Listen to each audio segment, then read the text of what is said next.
হঠাৎ করে পরীক্ষা শেষ হলো, আমার বন্ধু বলল হলো চলো যাই, আমার মোবাইলটা নষ্ট হয়ে গেছে, চল যাই। পরে চলে গেলাম মোবাইল ঠিক করতে। আর মোবাইল ঠিক করতে চলে গেলাম নর্থ সাউথে। কিছুদিন আমার বন্ধু ওখান থেকে মোবাইল ঠিক করে। পরে চলে গেলাম, আমি যাইতে চাইছিলাম না, রোজার মাস, তারপরেও অনেক জোরাজোরি পরে তারপর আমরা দুই বন্ধু গেছিলাম, আমরা মোট তিনজন গেছিলাম।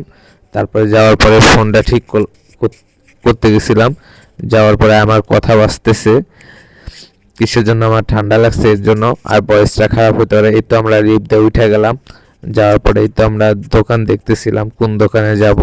তারপরে ও দোকান দেখতেছিল, দেখতে দেখতে তারপরে এক দোকানে গেল। যার পরে মনে করলো এই দোকানে যাব না, ওই দোকানে।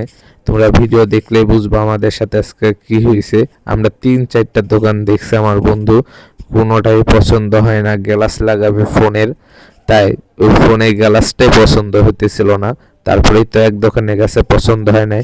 তারপরেই তো আরেক দোকানে গেছে, তো দেখাইছিল এই জায়গায়, আমার বন্ধু দাম বেশি দেখে এই জায়গায় লাগায় নাই। পরে এক জায়গায় চলে গেছিল, কিছুদিন তারা দাম বেশি বলতেছিল। পরে আমার বন্ধু বলতেছিল না, এর আগে লাগাইছি অন্য জায়গায় থেকে এইরকমই। তারপরে আবার আমরা অন্য দোকানে চলে গেলাম।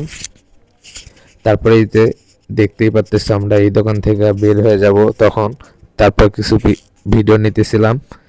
তারপরে হলো এই জায়গায় কথা বলতেছিল অনেকক্ষণ। তারপরে হলো আর ফোনটাও অনেক। তারপরেই তো আরেকটা দোকানে চলে আসলাম, আসার পরে এই দোকানেও দেখতেছিল, এই দোকানেও পছন্দ হয় না, 3 নাম্বার দোকানে পছন্দ হয়েছে। তারপরেই তো আশা করি আজকের ভিডিও এই পর্যন্তই। সবাই ভালো থেকো, সুস্থ থেকো, আর নিজের খেয়াল রেখো। আমার পেজটা সবাই ফলো দিও। আর হলো এই তো বার হইতেছিলাম, আর দেখো কি জাম, কি গাড়ি ঘোড়া। আশা করি সবাই ভালো থাকো, আর আমার পেজটা ফলো দিও। আর আমার পেজটা নতুন, আশা করি এই পর্যন্তই।